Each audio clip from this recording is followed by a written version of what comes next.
아진, 내가 사랑하는 사람이 너라는 걸 이제야 깨달았어. 결혼식장의 문이 쾅 소리를 내며 열렸다. 하객들의 시선이 일제히 문 쪽으로 쏠렸다. 아진은 숨을 헐떡이며 문틀을 붙잡고 서 있었다. 그녀의 얼굴은 창백했고 눈에는 눈물이 고여 있었다. 웨딩드레스를 입은 신부가 놀란 얼굴로 그녀를 바라봤다. 하지만 아진의 눈은 신랑, 준혁을 향해 있었다. 오빠 제발, 결혼하지 마. 그녀의 목소리는 떨렸지만 단호했다. 장례는 순간 정적에 휩싸였다. 아진은 서울의 번화한 강남 한복판에 있는 이 화려한 결혼식장에 오기까지 지난 일주일을 악몽처럼 보냈다. 준혁은 그녀의 오랜 친구이자 첫사랑이었다. 그는 늘 그녀를 가족 같은 동생이라 불렀지만 아진에게 그는 전부였다. 그런데 일주일 전 준혁이 갑작스럽게 결혼을 발표했다. 상대는 아진이 전혀 모르는 여자 혜린이었다. 아진은 그 소식을 듣고 심장이 찢어지는 듯 했다. 그녀는 믿을 수 없었다. 준혁이 자신에게 아무 말도 하지 않았다는 사실이, 그의 미소 뒤에 숨겨진 비밀이 있다는 직감이 그녀를 미치게 했다. 결혼식 전날 밤, 아진은 아민을 만났다. 아민은 아진의 대학 동기이자 늘 그녀 곁에서 조용히 위로를 건네는 친구였다. 아민은 강북의 좁은 골목에 있는 작은 술집에서 아진의 손을 잡으며 말했다. 아진아, 너 지금 잘못된 길로 가고 있어? 준혁이 너를 사랑하지 않는다는 걸 너도 알잖아. 다진은 고개를 저었다. 아니야, 아민. 오빠는 날 사랑해. 그냥 지금 혼란스러운 거야. 아민의 눈에 슬픔이 스쳤다. 그녀는 더 말하려 했지만 결국 입을 다물었다. 그리고 지금 아진은 결혼식장에 서 있었다. 그녀의 외침에 준혁이 자리에서 일어섰다. 그의 얼굴은 놀라움과 분노가 뒤섞여 있었다. 아진, 이게 무슨 짓이야? 그의 목소리는 차가웠다. 아진은 한 걸음 다가갔다. 오빠, 나한테 왜 아무 말도 안 했어? 왜 날 이렇게 버린 거야? 그녀의 목소리는 갈라졌다. 하객들 사이에서 웅성거림이 퍼졌다. 신부 혜리는 창백한 얼굴로 준혁을 바라봤다. 갑자기 문이 다시 열렸다. 아민이었다. 그녀는 숨을 몰아쉬며 아진을 향해 달려왔다. 아진, 제발 그만해. 아민의 목소리는 간절했다. 아진은 아민을 돌아보며 소리쳤다. 넌 왜 여기 있는 거야? 이건 너랑 상관없어. 하지만 아민은 물러서지 않았다. 그녀는 아진의 손을 잡고 떨리는 목소리로 말했다. 아진, 내가 사랑하는 사람이 너라는 걸 이제야 깨달았어. 그 순간 결혼식장은 얼어붙었다. 아진은 아민의 말을 믿을 수 없었다. 그녀의 머릿속은 혼란으로 가득 찼다. 준혁을 사랑한다고 믿었던 그녀의 마음이 아민의 고백에 흔들리기 시작했다. 하지만 그보다 더 충격적인 것은 준혁의 어머니가 자리에서 일어나 아진을 향해 다가오며 한 말이었다. 아진아, 너희 아버지가 준혁이 아버지와 무슨 일을 했는지 이제라도 알아야겠구나. 아진은 어릴 적부터 준혁의 가족과 가까웠다. 그녀의 아버지는 준혁의 아버지와 사업 파트너였다. 두 가족은 서울 변두리의 오래된 동네에서 함께 시간을 보냈다. 아진은 준혁의 집에서 밥을 먹고 그의 방에서 책을 읽으며 자랐다. 하지만 그녀의 아버지가 갑작스럽게 사업 실패로 집을 떠난 후 두 가족은 서서히 멀어졌다. 아진은 그때부터 준혁에게 더 깊이 의지했다. 그는 그녀의 유일한 안식처였다. 그러나 준혁의 어머니가 꺼낸 이야기는 아진의 세계를 뒤흔들었다. 너희 아버지는 우리 집에 큰 빚을 지고 도망쳤어. 그리고 너희 어머니가 그 빚을 갚기 위해 무슨 일을 했는지 너도 모르지. 아진은 숨을 쉴 수 없었다. 그녀는 어머니가 늘 자신에게 미소 지으며 다 괜찮아질 거야 라고 말했던 모습을 떠올렸다. 하지만 그 미소 뒤에 숨겨진 진실이 무엇인지 그녀는 감히 상상할 수 없었다. 결혼식은 중단되었다. 하객들은 혼란 속에서 떠났고 아진은 아민과 함께 준혁의 집으로 향했다. 준혁의 어머니는 떨리는 손으로 오래된 편지 한 통을 꺼냈다. 이건 너희 어머니가 내게 남긴 거야. 이 편지에는 아진의 어머니가 준혁의 아버지와의 관계, 그리고 아진이 모르던 가족의 비밀이 적혀 있었다. 아진은 편지를 읽으며 눈물을 흘렸다. 그녀의 어머니는 빚을 갚기 위해 자신의 모든 것을 희생했다. 그리고 그 과정에서 아진의 아버지는 그녀를 버리고 떠났다. 아진은 편지를 손에 쥔 채 멍하니 앉아 있었다. 준혁의 집 거실은 어두웠고 오래된 나무 바닥에서 삐걱거리는 소리가 났다. 아민은 그녀 옆에 조용히 앉아 있었다. 아진, 괜찮아. 아민의 목소리는 부드러웠지만 아진은 고개를 저었다. 어떻게 괜찮을 수가 있어? 우리 엄마가 그런 일을 겪었는데 난 아무것도 몰랐어. 그녀의 목소리는 분노와 슬픔으로 떨렸다. 준혁은 방 안으로 들어왔다. 그의 얼굴은 여전히 굳어 있었다. 아진, 미안해. 나도 몰랐어. 엄마가 이렇게까지 말할 줄은. 그는 말을 잇지 못했다. 아진은 그를 바라보며 말했다. 오빠, 내가 오빠를 사랑한다고 생각했어? 근데 지금은 내가 뭘 믿어야 할지 모르겠어. 준혁은 고개를 숙였다.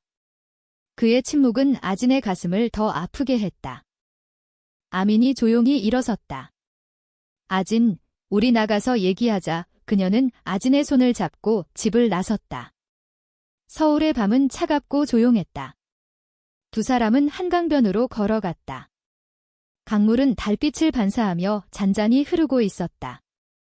아진은 한강 다리 위에 서서 말했다.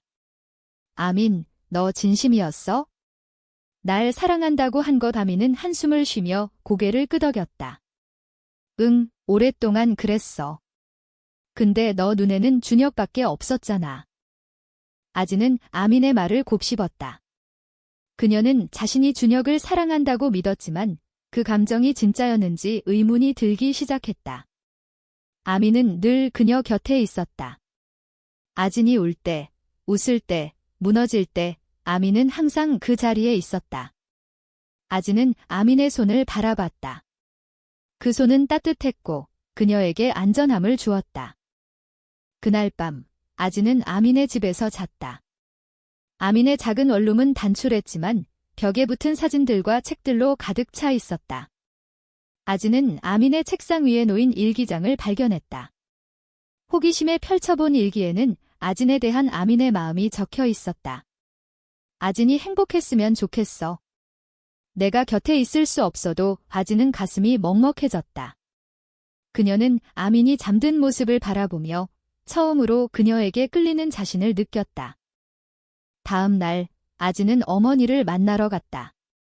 어머니는 이제 노쇠한 모습으로 서울 외곽의 작은 아파트에서 혼자 살고 있었다. 아진은 편지에 적힌 진실을 물었다. 어머니는 한참 동안 침묵하더니 결국 입을 열었다. 아진, 내가 너한테 숨긴 건 너를 보호하고 싶었기 때문이야. 준혁이 아버지와의 일은 내가 선택한 거야. 너희 아버지가 떠난 후 우린 아무것도 없었어. 내가 할 수 있는 건 그것뿐이었어. 아진은 어머니의 손을 잡고 울었다. 그녀는 어머니를 원망했지만 동시에 그녀의 희생을 이해했다. 어머니는 미소를 지으며 말했다. 아진, 너는 너 자신을 사랑해야 해. 누군가를 사랑하기 전에. 그 말은 아진의 마음에 깊이 박혔다. 며칠 뒤, 아진은 준혁과 다시 만났다. 그들은 동네의 오래된 카페에서 마주 앉았다. 카페 창밖으로는 가을비가 내리고 있었다. 준혁은 조심스럽게 입을 열었다. 아진, 나 정말 미안해. 너한테 상처 준 거 내가 너무 몰랐어. 아진은 고개를 저었다. 오빠, 나도 잘못했어. 내가 오빠를 사랑한다고 착각한 거야? 근데 이제 알았어. 내가 진짜로 원하는 게 뭔지. 준혁은 놀란 눈으로 그녀를 바라봤다. 그게 무슨 말이야? 아진은 깊게 숨을 들이쉬고 말했다. 나, 아민을 사랑해. 그 말은 그녀 자신에게도 충격이었다. 하지만 그 순간, 그녀는 확신했다. 아민에 대한 마음이 그녀가 오랫동안 억눌러왔던 진짜 감정이었다. 준혁은 한참 동안 아무 말도 하지 않았다. 결국 그는 미소를 지으며 말했다. 아진, 너 행복해야 해. 그게 내가 바라는 거야. 아진은 눈물을 글썽이며 고개를 끄덕였다. 두 사람은 카페를 나서며 서로에게 따뜻한 작별을 고했다. 아진은 아민을 만나기 위해 강북의 골목으로 향했다. 그곳은 그들이 처음 만난 곳이었다. 가을바람이 불고 낙엽이 길 위를 굴러다녔다. 아민은 골목 끝에 서 있었다. 그녀는 아진을 보자마자 미소를 지었다. 아진, 무슨 일이야? 아진은 떨리는 목소리로 말했다. 아민, 나 너 좋아해. 아니, 사랑해. 아민의 눈이 커졌다. 그녀는 믿을 수 없다는 듯 아진을 바라보다가 결국 눈물을 흘리며 그녀를 끌어안았다. 바보, 왜 이제야 말하는 거야? 두 사람은 서로를 아는 채 한참 동안 서 있었다. 그 순간 아진은 처음으로 자유를 느꼈다. 그녀는 더 이상 준혁의 그림자 속에 갇혀 있지 않았다. 하지만 행복은 오래가지 않았다. 아진의 어머니가 갑작스럽게 쓰러졌다. 병원에 도착했을 때 의사는 어머니의 상태가 위중하다고 말했다. 아진은 병실에서 어머니의 손을 잡고 울었다. 아미는 그녀 곁에서 조용히 위로를 건넸다. 어머니는 힘겹게 눈을 뜨며 말했다. 아진, 너를 사랑해. 그리고 내가 선택한 사람을 믿었. 그 말은 아진에게 큰 힘이 되었다. 어머니는 결국 세상을 떠났다. 장례식은 조용히 치러졌다. 아진은 어머니의 유품을 정리하며 그녀가 남긴 작은 일기장을 발견했다. 일기에는 아진에 대한 사랑과 그녀가 행복하기를 바라는 마음이 적혀 있었다. 아진은 일기를 읽으며 다시 한번 어머니의 희생을 되새겼다. 장례식이 끝난 후 아진과 아미는 함께 한강변으로 갔다. 그들은 다리 위에 서서 강물을 바라봤다. 아민이 말했다. 아진, 앞으로 어떻게 할 건지 생각해봤어. 아진은 미소를 지으며 말했다. 응, 예나, 나 자신을 더 사랑하려고. 그리고 너랑 같이 있고 싶어. 아민은 아진의 손을 잡으며 고개를 끄덕였다. 두 사람은 서울을 떠나 제주도로 여행을 갔다. 제주의 바다는 그들의 마음을 치유해 주었다. 그들은 해변을 걷고 돌담길을 따라 이야기를 나눴다. 아진은 아민에게 말했다. 고마워, 아민. 내가 날 구해줬어. 아민은 웃으며 답했다. 아니야, 우린 서로를 구한 거야. 시간이 흘렀다. 아진과 아민은 서울로 돌아와 작은 카페를 열었다. 카페는 그들의 꿈이 담긴 공간이었다. 손님들은 그들의 따뜻한 미소와 진심 어린 대화를 사랑했다. 아진은 가끔 준혁을 떠올렸다. 그는 혜린과 결혼해 행복하게 살고 있었다. 아진은 그에게 미안함과 고마움을 느꼈다. 그는 그녀에게 사랑이 무엇인지 가르쳐준 사람이었다. 어느 가을날 아진과 아미는 카페 문을 닫고 골목으로 나섰다. 낙엽이 바람에 흩날리고 두 사람은 서로의 손을 잡았다. 아진은 말했다. 아민, 우리 이렇게 계속 함께일까? 아민은 미소를 지으며 답했다. 응, 아진. 우린 어디든 함께야.